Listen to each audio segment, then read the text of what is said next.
Hey everyone, this is Moni Castaneda. I'm a feng shui consultant, speaker, and author. My latest book is Room by Room, Feng Shui Secrets for a Happy Life. And in this video, I want to talk to you about rich people. What are rich people really like? And I got the idea of recording this video because I was talking with a friend not too long ago, and she had told me that she had never actually met a person that was what we call filthy rich, right? And so and she asked me, well, have you? And I'm like, yeah, plenty.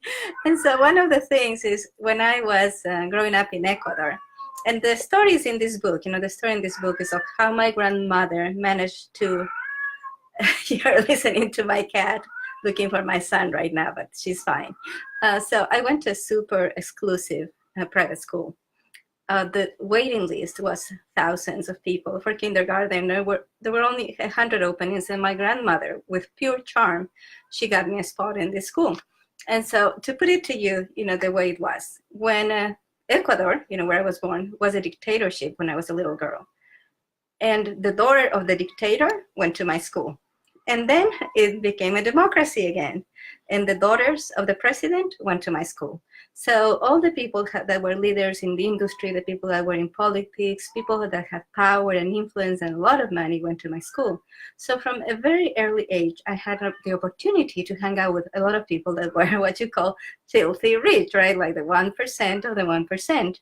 And let me tell you, most people that I met that were super, super wealthy were the nicest people you could imagine. They were very grounded, they were really good people. And so, but there's, we have this image that wealthy people are just, they're arrogant, that they're snobbish, that they're cruel, that they're insensitive. And that is from probably, for a lot of people, is from watching movies. Because most people, if you think about it, most people have not met anybody that was filthy rich. So tell me in the comments, tell me if you have met anybody who was filthy rich and what they were like, what were they like in personality, how did they treat others. And so in the school, the people that were the wealthiest in my school, they were also the nicest. They were super generous. They were super, how can I say, they were super loving, and they were very accepting of others. And they were not in competition. So but I want to tell you, to make a point here, I want to tell you the story of two people that were parents in the school I went to. And I want you to see, we're probably this idea that money makes people evil, or that being wealthy makes a person undesirable in other ways, where the idea comes from, okay? And so the wealthy people that I have met were mostly super cool people. But the people who were really horrible and the people that give wealth a bad name were what we call social climbers. So let me know in the comments, have you ever met somebody that was a social climber? And so first I'm going to tell you about this gal. My father inherited part of an apartment, really nice apartment building in a posh area of town when my paternal grandmother, who was very wealthy, died. And so we rented, my father was the landlord, so he rented an apartment to this family, and the daughters went to my school.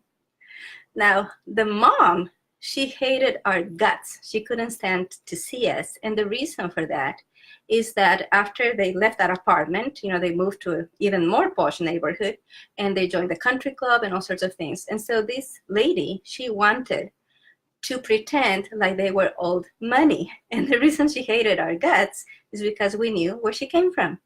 And now I'm telling you, it wasn't a slum, it wasn't anything like that. It was a beautiful apartment in a really nice part of town. But she wanted to give the impression they were old money. And as old money, they would never have rented anybody else's home. And that was one of the people I had met, who had a lot of money. Eventually, they had to have a lot of money. And she was a social climber. And she was mean as a snake. She was really awful to other people. She was snobbish, just awful person. Her husband was a great guy. He didn't care about the same things that the wife cared. He was an architect. He was a really good architect. He just loved doing his work, and he moved up in the world because he was a good architect, and people responded to that. But the wife was the issue here. And so she was mean to others because she didn't want to be found out that she wasn't what she pretended to be. And there was another, I remember now, there was another, the mother of one of my classmates when we were in middle school. I remember my classmate came to class and she was crying.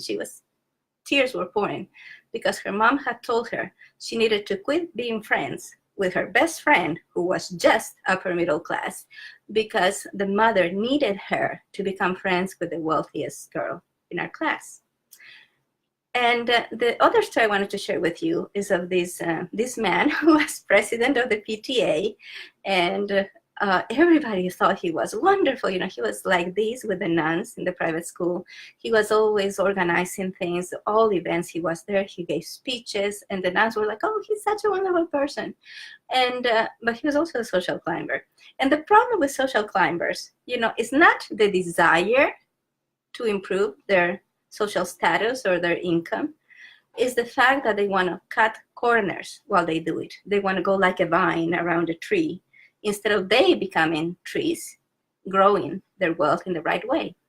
And so this man, you know, like even though I was a little girl, I could tell this man that was president of the PTA at school, I could tell there was something off with him, and I never trusted him. And whenever I heard people saying, "Oh, he's such a good person," I was like, I don't think so. And so eventually he became the Secretary of Finances for the country of Ecuador. And later on, he became the vice president of the country. Eventually, he had to run off he had to go into exile because he was being accused of embezzlement. And so basically, you know, he was being accused of being a thief, and he had to leave the country and hide. And that did not surprise me because I saw this person being snobbish and being unkind.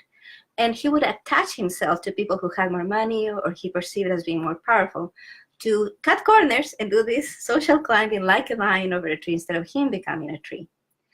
And so the reason I want to share this video with you is that I don't want you to be afraid to become more wealthy, because actually in feng shui, becoming wealthy is a natural thing. If your net worth this year is not more than what it was last year, you are doing something wrong, you are self-sabotaging, you are working against yourself, because it is natural for wealth to grow from one year to the next. That's what should be happening. If that's not happening, you need to look at your feng shui, because feng shui is an essential aspect of this, and it's an essential aspect of income, affluence, and wealth. Now, when you do feng shui, you know, a lot of people, I just did a video on how the rich people dress, you know, and I do recommend that you watch that video if you haven't watched it yet. And so, but you know, I'm just going to give you the gist of it, is that there's no particular way that rich people dress, you know, the truly rich people, not the social climbers that want to show off. But there is a way that poor people dress, you know, so there's a common denominator of how you identify. There are certain things you see that you identify a person or label them as poor, and you need to avoid that for yourself. And so with homes, this is the interesting thing, right? Because when you have your home, there's certain things that all homes of wealthy people have.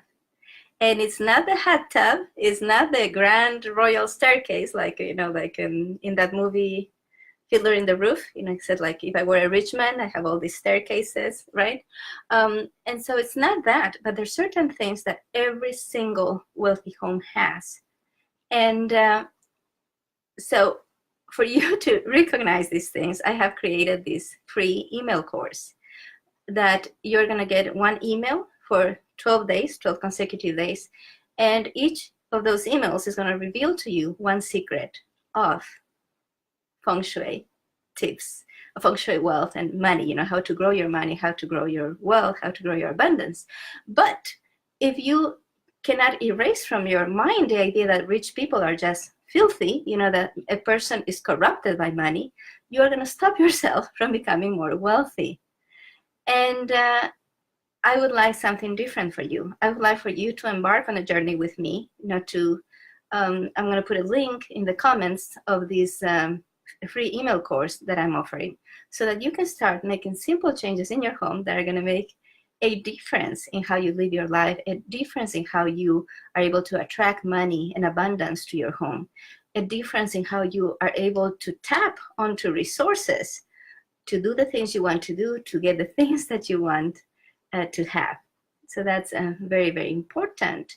And I hope that you give yourselves a chance to, through feng shui, make your home into an environment that helps you become a wealthier person. Because remember, becoming wealthier every year is the right thing to do. Thank you for watching.